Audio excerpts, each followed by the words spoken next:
Welcome back to the Conversations podcast. I'm Daf. I'm Mike. And thank you for tuning in today. Episode 10. If you have watched all 10 episodes, thank you so much. We are sending you a virtual gold star and hug. Oh, yeah? Are you? Cool. Yeah, okay. Virtual hug. How has your week been? Normal, uneventful. Had some relatives over last weekend, so kind of busy, but busy just focusing on them and making sure they felt welcome and had fun. My week has been just kind of busy, taking care of the chickens. One of my younger hens pecked me on the nose. That was jarring. First one to do that. Unexpected. And she meant it. I know she meant it too, because she gave me a glare afterwards. Yeah, I don't know. Off with its head, maybe? No. Anyway, I'm glad that we're having better weather. I feel like I'm defrosting after the cold front that was this winter. And also this week, I feel like I have officially perfected my chocolate chip cookie recipe. I've enjoyed you perfecting it. So I noticed the last batch I got was the best, in my opinion. So I used completely melted butter on that one, which made the dough a little bit more runny. So they got thin and kind of crispy when I cooked them, as opposed to the batch that you had before that. I used cold butter, so it didn't melt as much and they were thicker. So, and that's what made the difference? Mm-hmm. The form of the butter? Yeah. Wow. Well, the thin, crispy ones, definitely better. Thank you. When you were a child, what television show did you look forward to every week? Weekly TV show I looked forward to was called The $6 Million Man with the actor Steve Austin. What was that about? It was about a test pilot. The show came out in the 70s. Test pilot was kind of like the cool thing back then, before Top Gun. He was a test pilot, had an accident, lost both his legs, one arm, and his left eye. The TV show was about how they used the most modern medical technology, which they called bionics, to replace his legs, arm, and eye out of man-made materials and using technology. And it gave him extra strength. He could run faster than a normal human. His left arm was stronger than anybody's arm. And his reconstructed eye could zoom in and focus on things like a set of binoculars. So he had these like extra abilities, and he became a spy for America, basically. Definitely sounds iconic for its time. It was very popular. I even got the doll for Christmas one year. Cute. Which I still remember. So my era, I think the equivalent would be Hannah Montana. She was an icon for girls and probably some guys my age. Miley Cyrus obviously played herself, Miley, who was leading a second life, pop star Hannah Montana. I'm sure you know all about it. Well, my nieces were really into that show too when they were young. Example, who wasn't? Right. Well, and I would babysit for my sister for them, so they literally made me watch it. Was she a singer in her main life or alternate life? Okay, she started this role when she was 13 years old, so obviously she didn't have a pop star life quite yet, but this acting role, which made her double as a pop star, so she became a pop star. She actually was vocally talented, which I think played into part of her getting this role. Well, her father is a famous singer, isn't he? The nepotism played into her getting the role as well. Yes. Nepotism. Which, no hate, because she's an amazing musical icon to this day. Yeah. Don't love all of her music, but, she definitely has a voice. Do love some of her music. Let that be clear, but some of her albums were a skip. They recently announced that they're doing a 20-year anniversary special. The Hannah fans didn't necessarily know what the special entailed until recently. They explained that it's going to be an interview style type of deal, which disappointed some, especially because the interviewer that they chose, she's definitely popular, but I don't think she was the right choice for the job. They could have done a fellow member of the cast, somebody else from the Disney Channel. I think maybe Brenda Song, a fellow female Disney icon of that time. I think Brenda Song would have killed it being the interviewer for this 20-year Hannah Montana special. Regardless, people are disappointed. That would have been your pick, but it's somebody else? Brenda Song is just somebody who I think would have been a good choice. I don't know if that would have been like my top pick, but Disney is dropping the ball by choosing who they chose. Any other relevant person to the Disney Channel, would have been a great choice. Definitely a missed opportunity. Probably will still watch because, why not? Why not? It's probably just going to be an hour or something. It's not going to be like too long. But recreating the set and giving us some behind the scenes footage, I don't think is groundbreaking and worthy of a 20-year special. Maybe the interview will be really cool. Not counting on it. We'll see what they put together. But I think Disney dropped the ball. Is she still a relevant, famous pop singer? Yes, she is. Like, has she released an album recently? Yep. So she's still relevant. She won her first Grammy the year before last. Definitely still killing it in the musical industry. I don't follow stars like that, but thanks for, now I know. Amongst ourselves, we talked about the Louvre robbery. Heist, they're calling it? The heist. Pretty sketchy. Do you think that was an inside job? Yeah, it's just, I don't know, real disappointing. I mean, yeah, I think it must have been. On the morning of October 19th, 2025, a group of thieves executed a daring daylight heist at the Louvre disguised as construction workers and using a truck-mounted lift to reach a first-floor balcony. The robbers entered around 9:30 a.m., just after the museum's opening. In under 8 minutes, they seized 8 precious pieces of royal jewelry, stolen items valued at around 88 million euro, which is equivalent to $102 million. Remain missing and were added to Interpol's stolen art database. The brazen nature of the robbery, carried out in broad daylight with visitors present lasting only minutes, exposed significant vulnerabilities in the museum's security systems. French authorities launched a major manhunt, arresting several suspects in the weeks that followed. The bulk of the jewels have not been recovered, contributing to intense scrutiny of museum security and culminating in the resignation of the Louvre's director, which just happened earlier this week. She stepped down. Took that long, huh? Would you think that she's involved, her specifically? Maybe not involved in a direct way, but indirectly through incompetence and lack of vigilance. So she let it happen. Yeah, not like she was in on it, but yeah, she let it happen because she didn't do her job. Clearly was not doing her job. Yeah, that's right. The other reason I say inside is it sounds like these thieves knew exactly what they were going for. They knew exactly where it was in the building. They knew exactly what defenses or protections were protecting the jewelry. It said they were in and out in 10 minutes. That's incredible. I did see a video. 2 guards on that floor noticed what was taking place and approached them with, do you know those like large poles that have a heavy base, kind of like this, and it's for creating lines? They have the little pieces strand between poles. Right. One of the security guys came at one of the thieves in a threatening manner with that item, but then quickly retreated. So they came face to face with the intruders. Really? But did not stop them. Were these museum guards armed with any kind of weapon? I think it's unclear. Some of them probably, some not. I'm not sure. But regardless, this took place. Like, the director for sure should have stepped down. I think that makes sense. She should no longer have a job. I personally think over time, maybe over like 10 years or so, a few of these pieces might be recovered, potentially, maybe taken apart, not fully intact anymore. The robbers probably want to melt down the gold or silver and sell it that way. That way it's easier and untraceable. But the exact jewels known worldwide, going to be harder to sell those, so they might be cut up into smaller pieces. What do the robbers care as long as they're getting money for it? But I do think eventually they'll be sold to somebody who will realize that they are the stolen piece. All I'm getting at is I think eventually 1 or 2, maybe 3 or 4 pieces will be found, probably not entirely intact. But yeah, I think those pieces are probably gone. It's been some time.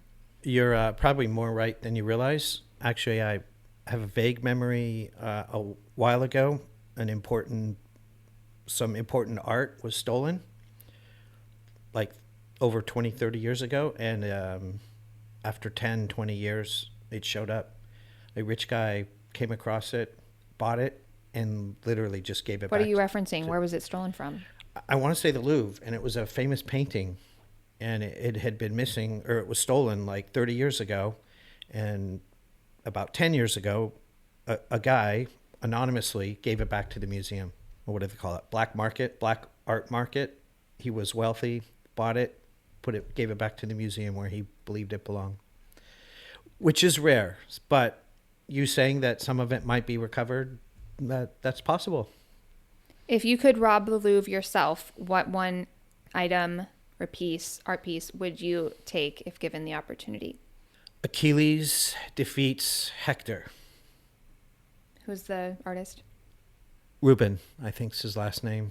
It was painted in the 15th or 16th century, which is considered modern terms since when Achilles actually existed. Well, Achilles is mythical, but I believe he was a real man and actually existed. The stories get exaggerated. Okay, the Achilles painting, why would you choose that?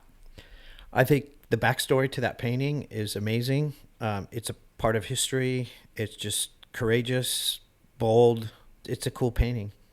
It's a cool record of an actual event. I would personally choose the Princess Eugenie pearl crown or pearl tiara. I think that was one that was attempted to be stolen, but they found it either on the street or maybe they dropped it while they were still inside. I'm not sure what happened there, but I think that one is so cute. My second actual art piece, it would probably be Monet, The Artist Garden. Artist Garden by Monet. What's that of? Refresh my memory. It has some dahlias in the corner and I think a house on the right. Oh yeah, that is famous. Love that. Who painted that? Monet. Monet. Oh, you said that. I'm still surprised this even happened. That museum really dropped the ball. If I had a second choice to Achilles defeats Hector, it's a portrait of a woman known as Margaret Kimball Gage. And the story behind her is important and another fascinating, true historical person in American history in a museum that you don't even have to pay to go see. And she's beautiful, by the way. In preparation for this pod, I sent you that video to watch about Lindsay Clancy, the labor and delivery nurse who in January of 2023 was accused of killing her 3 young children inside of their home. Prosecutors allege that she strangled the children while her husband briefly left the house per her request to go and pick up medication and dinner. Lindsay then attempted to take her own life by jumping out of a second-story window. She survived with severe injuries and was later charged with multiple counts of murder via strangulation. She is partially paralyzed, so in a wheelchair now. The case drew national attention because Clancy's defense has argued that she was suffering from severe postpartum and mental health conditions at the time. Legal proceedings have been ongoing as courts evaluate both the criminal charges and the role of her mental health in this case. Obviously, this is extremely tragic, and it does draw major attention that is needed on everything that surrounds postpartum mental health, postpartum depression, and postpartum psychosis. There's other information alleged that she was complaining about her 2 older children before this took place, saying that they were taking up too much of her time. She was having a hard time dealing with everything. There were signs that were mentioned to health professionals that maybe should have been taken more seriously and not addressed with more medication. Obviously, that's not an excuse for what she did. If you were her judge, how would you sentence her and why? Very tragic. Before saying what I would do as judge, I want to point out the most frustrating part about this is the information that's coming out is not the real questions that I think a judge should ask or focus on. As judge, I think I would definitely keep her away from other children. She can't be trusted. But I blame her medication. So I think I would give her house arrest, or I definitely would not put her in some kind of psychiatric ward, because I think her psychiatric treatment that she was getting was part of the reason that she did what she did. I have a hard time blaming her. I want to blame the drugs.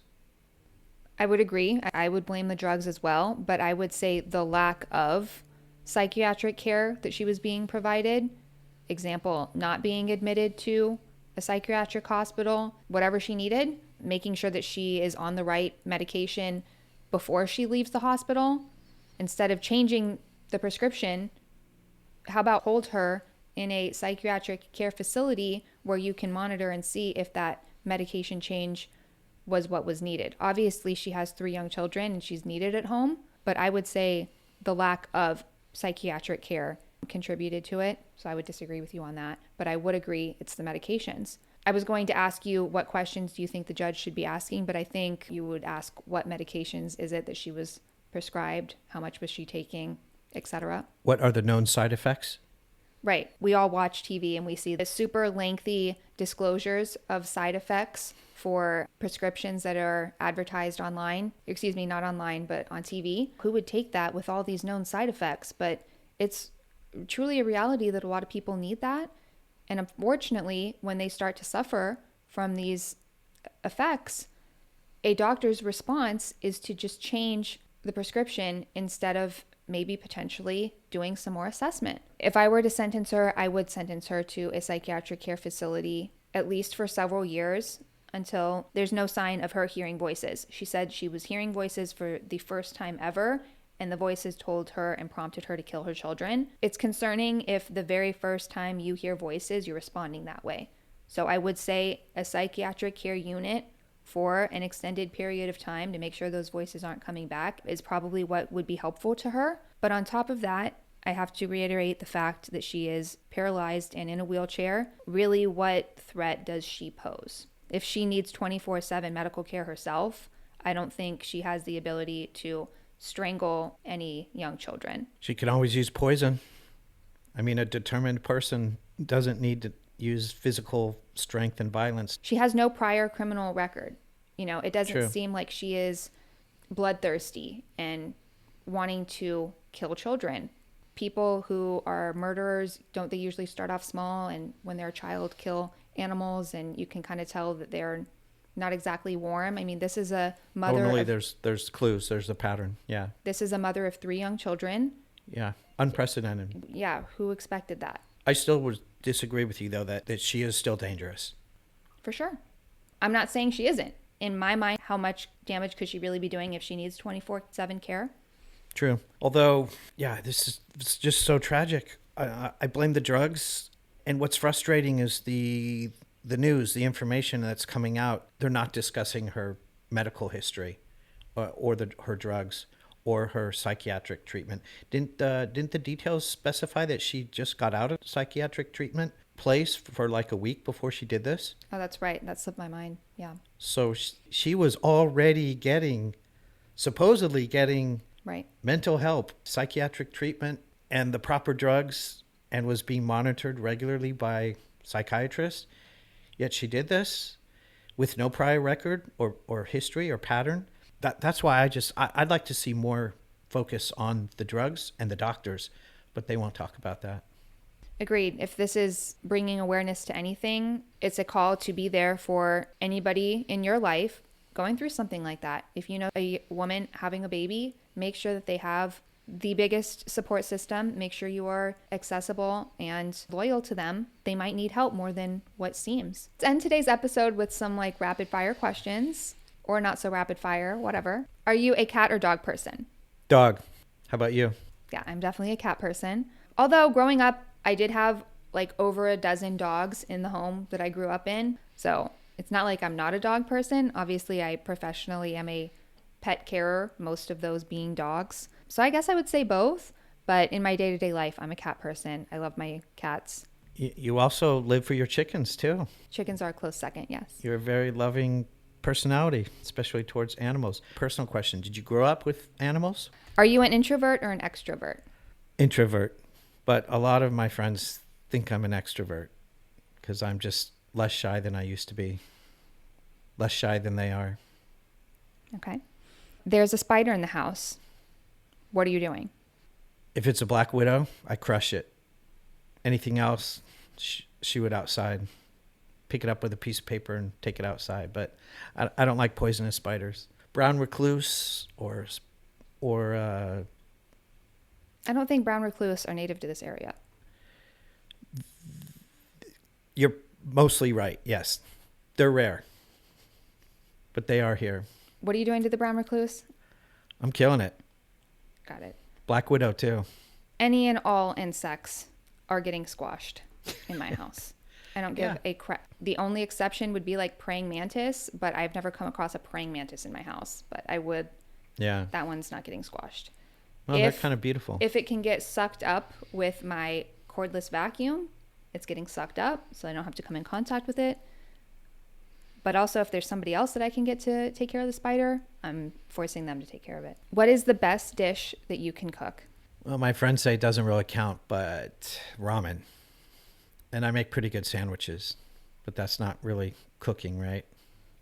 I mean, I guess that is physically a dish. So, or technically a dish, not physically a dish. Technically, it's not a plate. It's sandwiches.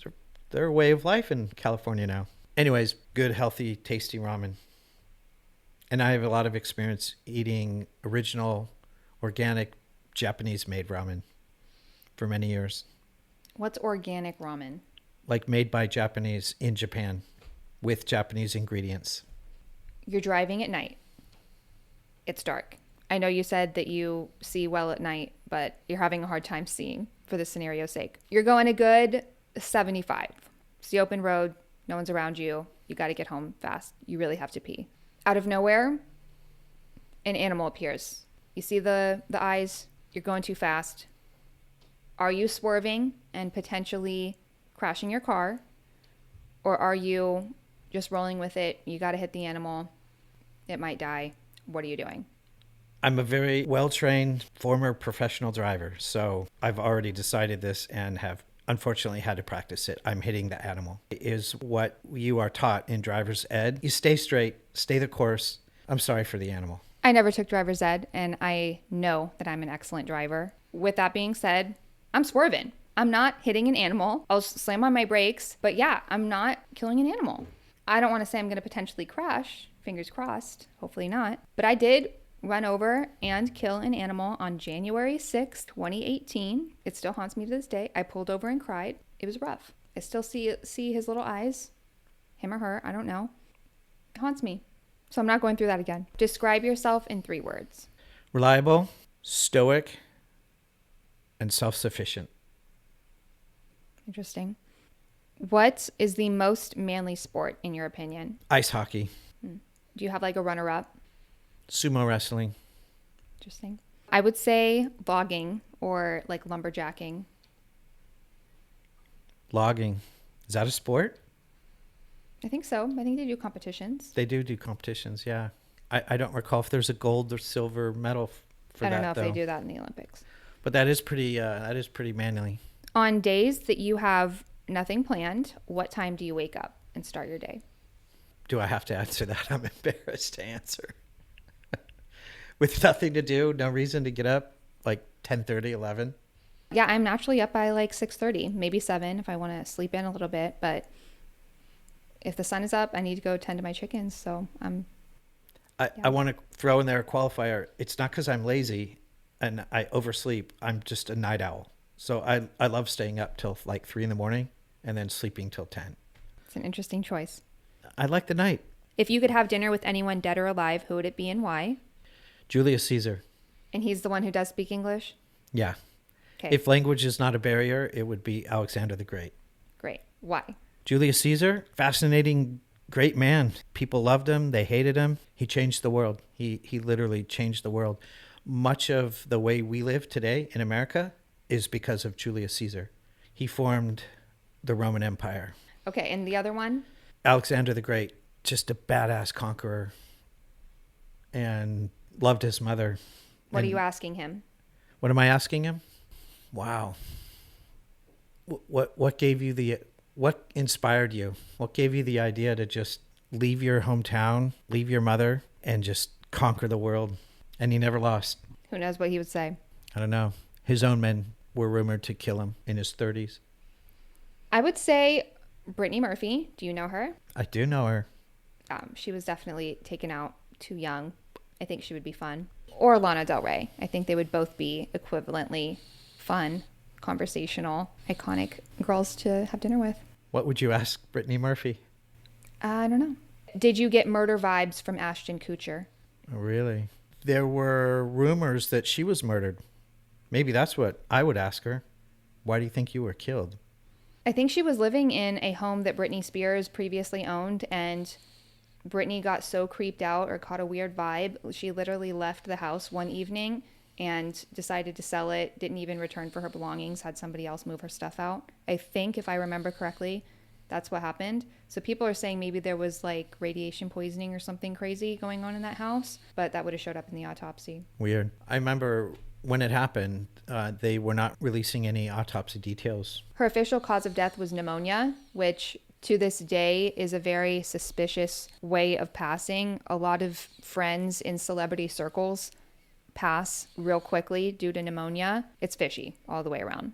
Fishy. Yeah, I'd say the same. Well, apparently her boyfriend died of the same unusual pneumonia. And I remember at the time when it happened, the parents were claiming for privacy reasons, they were not going to discuss the autopsy. So it was a big mystery for a long while after she died. The reason I remember her name so well, I was driving limos in Hollywood. I would frequently get harassed by people at a stoplight. Who's in your car? I have doubts about my sense of humor. I remember soon after she died, this tourist family repeatedly kept asking me, who's in your car? And I just said Brittany Murphy. Just because she was in the news and I figured it would, get them off my back. In the news for dying? Yeah. Yeah, that's not very funny. So it was I thought it was at the time. All right. Let's finish off today's pod with a few of your favorite conspiracy theories. Do you have a top one or a few runners up? I have a lot of conspiracy theories. The top one, I guess, would be an old one, JFK. I think it was an inside job and a tragedy for America. Did you see that recently released unedited video? Obviously all alleged, because now with AI, we never know, right? But did you see that video? Yeah, I did. Yeah. Look it up if you haven't. It makes sense according to my conspiracy theory. So runner-up would be population control, including chemtrails. The chemtrails are just really obvious at this point. Where we live, look up, you will see them pretty much every day of the week. I remember being probably 15 or 16 years old, and I had a classmate who would go on and on about the chemtrails, and I truly thought she was crazy. And I just kind of rolled my eyes and was like, yep, all right. I regret thinking that, or I mentally apologize. I never said it to her face, but that's what I was thinking. She was freaking right. You're free to change your mind. That's part of growth as a human. That's right. In addition to population control, I guess an older one, older than JFK, was the moon landing. I'm not convinced that really happened, especially the way they sold it to us. I believe it was too important to America, to our leaders, to win the space race, they called it. With the cheating going on in our government that's so clear and obvious, it's now clear to me that they cheated on the space race because they had to beat Russia. So I think they just made it up to win. I obviously don't know a whole lot about that, but I would bet that it was faked too. It's just odd.